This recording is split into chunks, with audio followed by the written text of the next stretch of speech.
For this episode of 3D Thursday, we're going to make our own Google Cardboard headset for the Nexus 6. A little over a year ago, Google released Google Cardboard, which allows people to make inexpensive VR headsets for their phones. Such headsets are usually made out of cardboard, but can be made out of materials like plastic, foam, wood, and sometimes even metal. You can also buy these headsets from a manufacturer on popular websites like Amazon. Today, we're going to make one using a 3D printer. In this video, I'm going to attempt to demonstrate my workflow using Creo Parametric to make my own Google Cardboard headset for my Nexus 6. Now in this particular instance, I'm using Creo, which costs money unless you are a student. But if you are not a student, there are many free alternatives on the internet that will work just as well for this. So a good set of VR goggles has a few components. One is a holder for the phone. This holder has to be able to hold the phone securely so it doesn't slide around, because inside the goggles your screen is divided into the left eye and right eye, and if it shifts it'll throw off the illusion that you're seeing in 3D. So first thing is a good phone holder. Next, we need two lenses. Now for the lenses, I am recycling two lenses from an actual cardboard headset that I bought off of Amazon. I believe the lens sizes are standard, but don't quote me on that. Third, we need something between the face and the masked area that the lenses are attached to. This will not only block outside light, but create a viewing tunnel of some sort. Some goggles will also have a strap. However, Google does not recommend this because they say if you have the phone attached to your face, you're more likely to turn quickly with your neck, which will cause VR lag, which can lead to sickness. So I think I'm going to leave that out of my design. I was considering putting it in, but come to think of it, it's a lot of extra work to attach it to my face. So I'm just going to make a Viewmaster style holder where you just hold it to your face. In addition to all this, Google Cardboard also requires some form of input. On some of the viewers, there's a magnet just outside of the phone which messes with the phone's magnometer or magnometer, however you'd say that, and it registers that as a button press. Other headsets have a little window where you can stick your finger in and actually tap the screen, but I think that's going to take away from the experience if you have light leaks coming in the side of your headset. So what I'm going to do is I'm going to pair this Bluetooth mouse to my phone and use the little clicker as my input. For those of you who don't know, you'll find this very interesting, is you can actually use a mouse on Android. I don't know why that's not working, but you can actually move around and you can click on things. So click on this calculator right here. You can actually use it if it were a computer. So we're going to try the mouse out before we go to the trouble to implement this into our design. So we're going to turn this sideways. It's going to go into a demo mode. So off to the side here, I don't know if you can see it. I'm going to hold this as my clicker. So the only problem with this is it leaves the cursor on the screen, so I'm actually going to move the arrow into the corner here where it is not interfering with the illusion. Click on Earth here. Okay, it's loading Google Earth. Oh, it's Chicago. Cool. So if I look down and I click, it should start going in that direction, and I can start flying. If I click again, it should stop. So I can actually use this as my remote. So I could make this hands-free. So using the dimensions we took earlier on the phone, we're going to open Creo and start with the phone holder. I'm thinking I'm going to actually make three different components. I'm going to make the phone holder, the shroud that goes around your face, and then the holder for the lenses, and then I'll probably glue it together in the garage.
critical part of 3D printing is making sure that that first layer sticks to the print surface.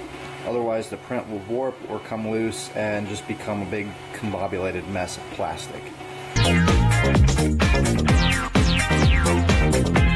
It's about 3:20 a.m. We started this last night around 7 p.m. So on this side you can see the hole that the phone will go in. Somehow that formed without a support. I'm kind of impressed because usually that makes for weak connections and little frays of stuff, which is a little bit of that happening over there, but I'm not too worried. The other side's solid, which will keep the phone from sliding out. So we got a small issue with this. This is the completed product, by the way. It's got the nose bridge for your nose to fit the phone insert. Now if you notice there's a crack here, and the reason the crack is there is when I go to push the phone in, it fits too well, and it's pushing the plastic apart. So what I'm gonna have to do is widen the inner diameter by probably 0.5 millimeter or so. That last build took 10 hours and 10 minutes. So I think we are going to reduce the density of this because this is almost too rigid and it leaves no room for flexing. I think a lower density will not affect this kind of structural integrity. I also managed to make the insert curved to match the phone's curved nature. So hopefully that will make getting the phone in there a lot easier. We're gonna find out here in a second. Third iteration in progress. So attempt 3 has completed successfully. This one has adhered a little bit better, so that's gonna take a little extra peeling. Warped a little bit less than the other one.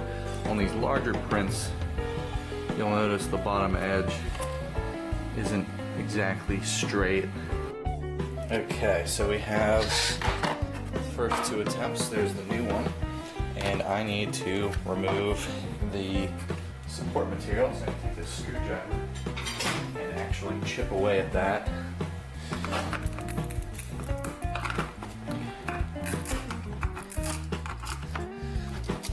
So these bits allow this to be suspended off to the side since it prints flat like that.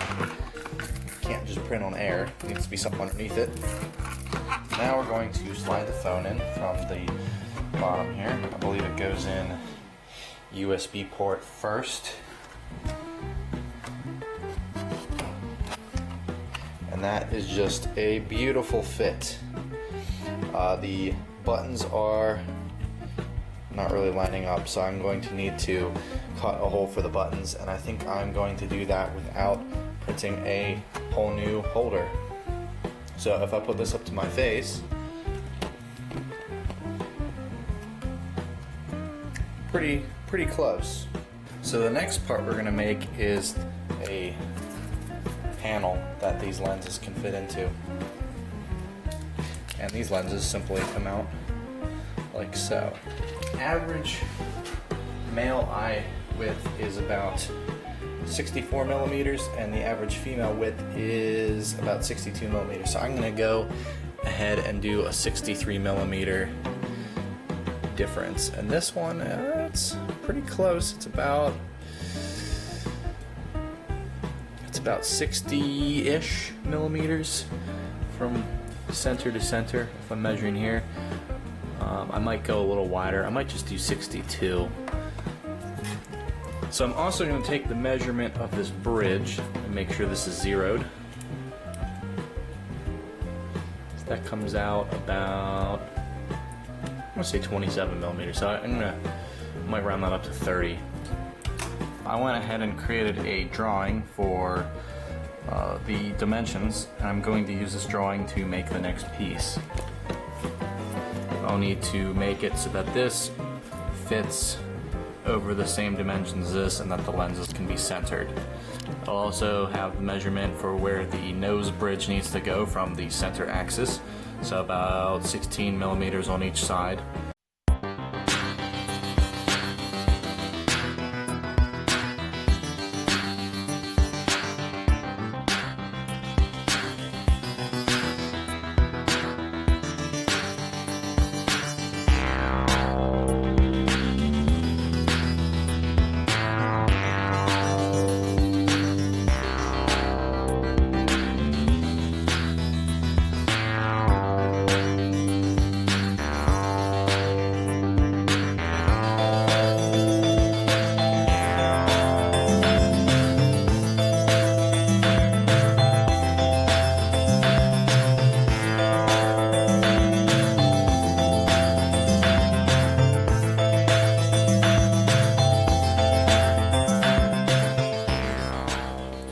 So I just took a drill and made a space for the buttons to fit. So now, I'm going to take these. Unfortunately, the lenses are a little too big, so I'm probably just going to hold them in with tape somehow.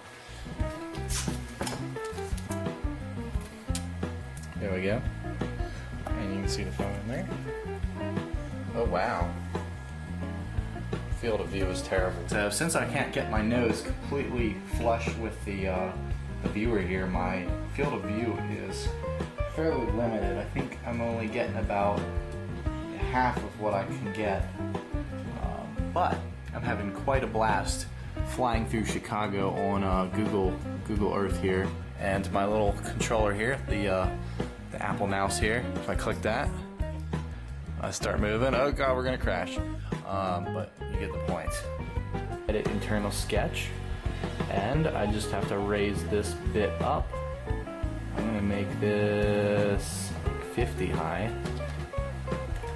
and I'm gonna widen these to like 10 and 10. That should leave a lot more room. Okay, that's pretty good.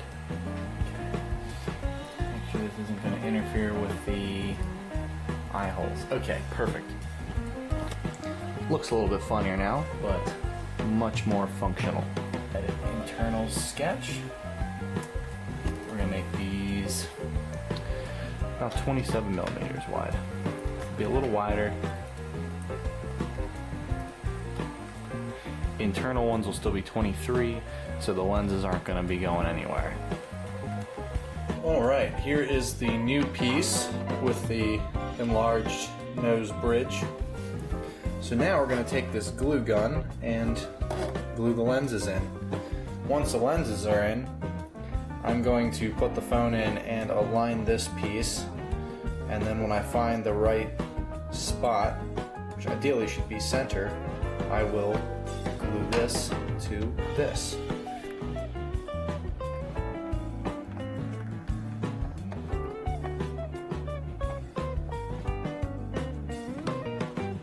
I'm just going to use a little bit of glue in case I have to take it apart later.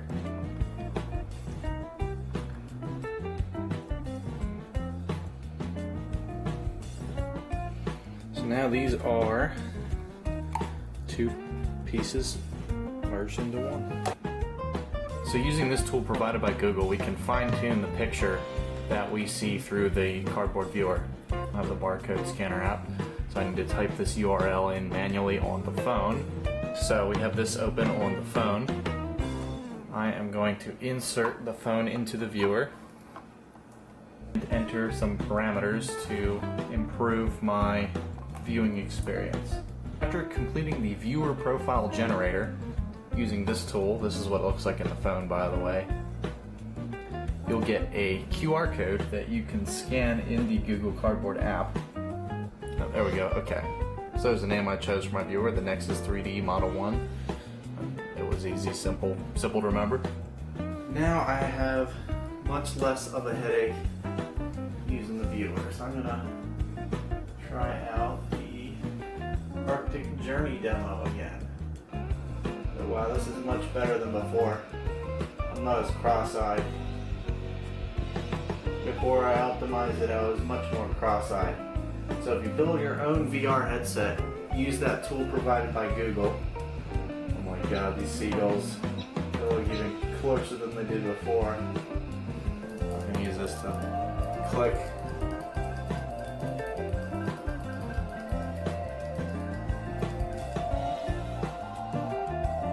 Still a little cross-eyed when I take my eyes back out, but not as bad as it was. So I'm pretty happy with the way this came out. I think I'm going to leave the shroud for a video of its own because that might require a video of its own. That's going to require a lot of facial measurements and trial and error, so I will leave that for another day. So I'd also like to point out that you don't need a fancy 3D printer to make your own cardboard headset. The whole point of the Google Cardboard project was to make VR cheap and readily accessible for anyone. There are a number of plans on the internet that you can use to make your own headset out of materials like cardboard, wood, even metal if you have, say, a CNC machine or a laser cutter. Your creativity is the limit. This has been 3D Thursdays. Thanks for watching.